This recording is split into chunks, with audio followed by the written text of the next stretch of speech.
Saudara-saudari dan anak-anak yang terkasih dalam Kristus, dari Novisiat SVD Kuburuteng Manggarai Flores NTT, saya Pastor Freddy Jahadin SVD menyampaikan ucapan selamat jumpa lagi lewat siraman rohani.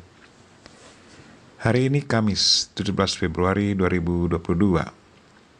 Injil hari ini diambil dari Markus bab 8 ayat 27 sampai 33.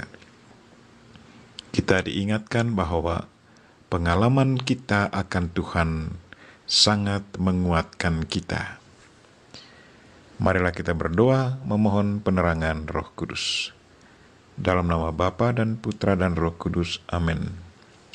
Tuhan dan Allah kami, puji dan syukur kami haturkan kepadamu karena Engkau terkadang menantang kami.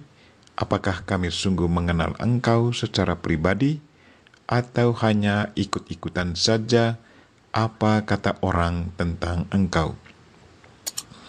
Tuhan, teguhkanlah iman kami agar kami selalu setia padamu dan mengalami Engkau setiap saat.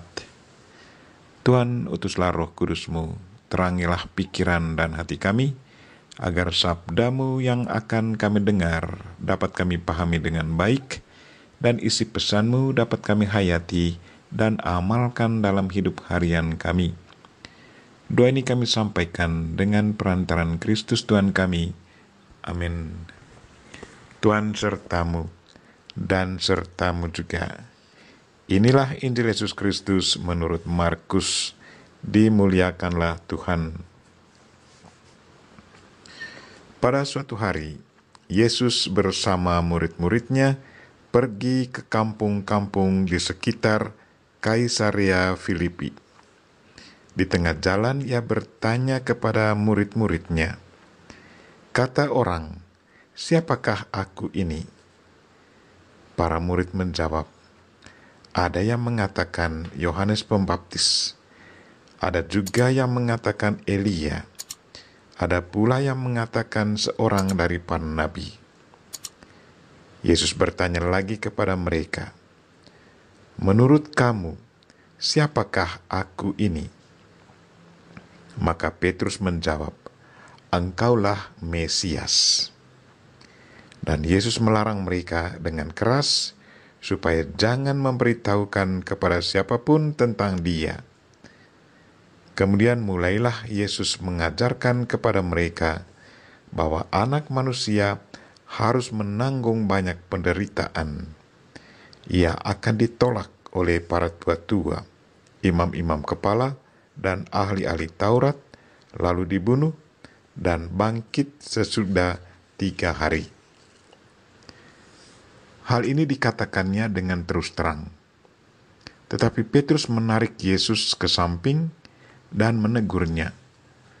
Maka berpalinglah Yesus dan sambil memandang murid-muridnya, ia memarahi Petrus. Katanya, "Enyalah iblis, sebab engkau bukan memikirkan apa yang dipikirkan Allah, melainkan apa yang dipikirkan manusia."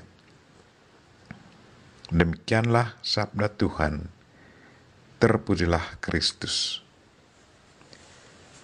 Saudara-saudari dan anak-anak yang terkasih dalam Kristus, tema renungan kita hari ini ialah pengalaman akan Tuhan sangat menguatkan kita.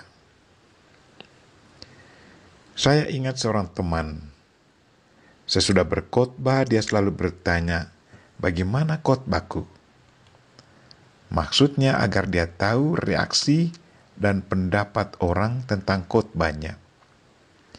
Rupanya Yesus juga punya kerinduan mau mendengar pendapat orang tentang Dia. Karena itu dia bertanya kepada murid-muridnya, "Kata orang, siapakah aku ini?" Para muridnya menjawab, "Ada yang mengatakan Yohanes Pembaptis, ada yang mengatakan Elia, ada pula yang mengatakan seorang dari para nabi." Sesudah mendengar jawaban para murid tentang pendapat orang tentang Dia, Yesus tidak mempersoalkan salah benarnya pendapat mereka. dia tenang-tenang saja. Kemudian dia juga mau mendengarkan bagaimana pendapat dari para muridnya, para rasul yang selalu ada bersama dia. Katanya, "Tetapi apa katamu? Siapakah aku ini?" Petrus mewakili para murid yang lain menjawab, "Engkau adalah Mesias." Karena jawaban Petrus ini benar, maka Yesus melarang para muridnya supaya jangan memberitahukan kepada siapapun tentang dia. Mengapa jangan memberitahukan kepada siapa-siapa? Supaya jangan terjadi keributan dan kekacauan di antara para pendengar, apalagi di kalangan orang Yahudi. Karena pada waktu itu, mereka masih merindukan kedatangan Mesias, orang yang dijanjikan Allah, datang untuk membebaskan bangsa pilihan dari jajahan bangsa lain. Pembebasan secara politis, secara jasmani. Untuk menyiapkan pikiran dan hati para muridnya tentang Mesias sesungguhnya, Yesus mulai mengajar mereka tentang anak manusia, tentang Mesias, tentang dirinya. Katanya kepada mereka, anak manusia harus menanggung banyak penderitaan. Ia akan ditolak oleh tua-tua, imam-imam kepala, ahli-ahli Taurat, lalu dibunuh dan bangkit. Mendengar kata-kata Yesus, Petrus langsung bereaksi negatif. Ia menarik Yesus ke samping.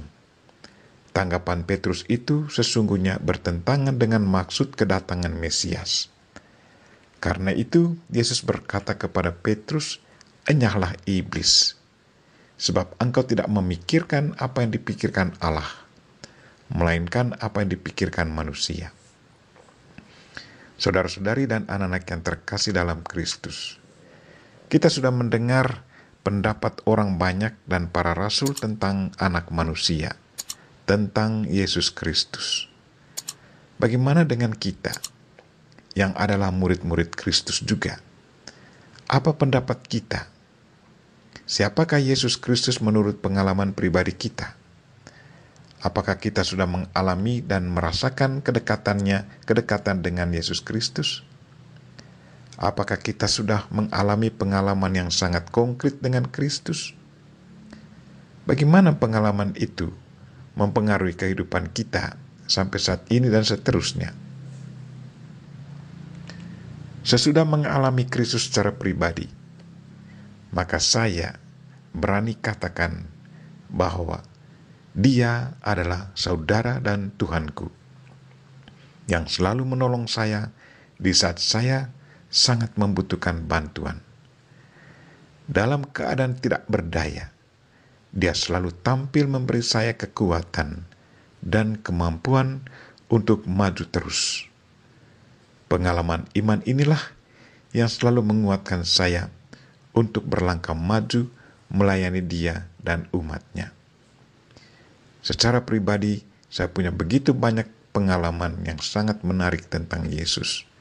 Entah soal perampokan, entah soal sakit, entah soal bantuan finansial. Pengalaman-pengalaman itu menguatkan saya. Bagaimana Yesus selalu membantu saya dalam saat-saat yang sangat membutuhkan. Marilah saudara-saudari dan anak-anak yang terkasih, kita berdoa semoga Tuhan selalu meneguhkan iman kita, agar kita tetap setia mengikuti Dia dan bertanggung jawab menjalankan perintah-Nya. Kita mohon Bunda Maria untuk selalu mendoakan kita. Amin. Marilah kita mohon berkat Tuhan. Tuhan sertamu dan sertamu juga. Semoga saudara sekalian dan mereka-mereka yang kita doakan pada hari ini, secara khusus mereka yang sakit, dan segala aktivitas kita sepanjang hari ini, dilindungi, dibimbing, dan diberkati oleh Allah yang Maha Kuasa, Bapa dan Putra dan Roh Kudus. Amin.